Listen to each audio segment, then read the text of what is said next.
কিচিরমিচির থেমে গেছে, তালগাছের সঙ্গে নিভে গেছে জীবন। বিস্তারিত দেখুন ডেস্ক রিপোর্টে।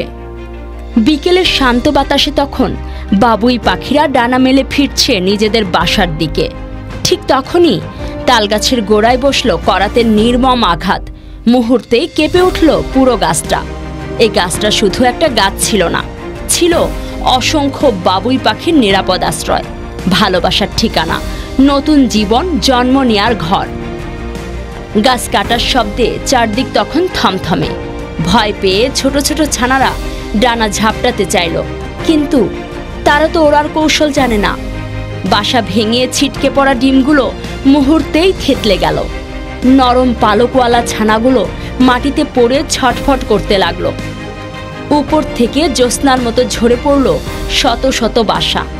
কিচিরমিচির কান্না আর অসহায়ের চিৎকারে ভারী হয়ে উঠল বাতাস। যারা একটু বড়, ডানা শক্ত, তারা প্রাণপণে উড়ে পালাতে পারলেও বাকি সবাই নিঃশেষ। চোখের সামনে নিজের সন্তানদের এভাবে মরতে দেখে অসহায় বাবা মা বাবুইরা চক্রাকারে বারবার গাছের চারপাশে ঘুরতে লাগলো। ভাবুন তো, এ যদি মানুষের সংসার হতো, মা বাবার চোখের সামনে যদি এভাবে তাদের সন্তানদের মৃত্যু হতো, তবে কেমন হতো সেই অনুভূতি?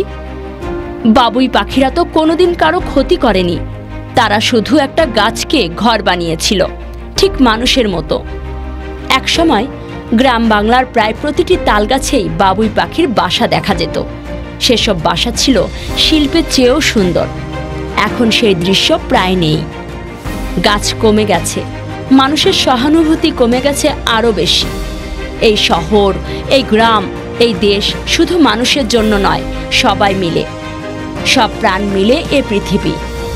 গাছটি কেটেছেন এক ব্যক্তি, তার কাছে হয়তো এই গাছটা শুধুই কাঠ, কিন্তু তার একবারও মনে হলো না এই গাছের শাখায় শাখায় কত শত প্রাণ বেঁচে আছে। সেই নির্মমতায় এখন মামলা হয়েছে, তাকে গ্রেফতার করেছে ডিবি পুলিশ।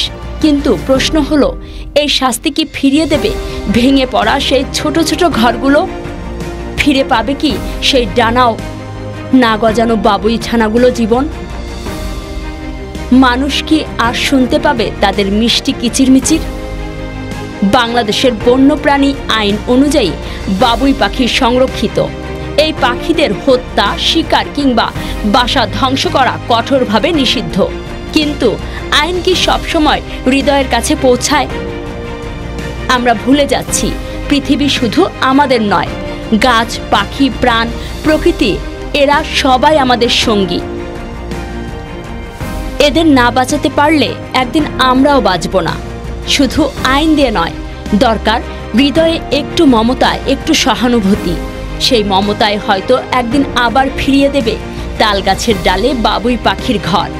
কিচিরমিচির শব্দে ভরে উঠবে আমাদের সকাল বিকেল।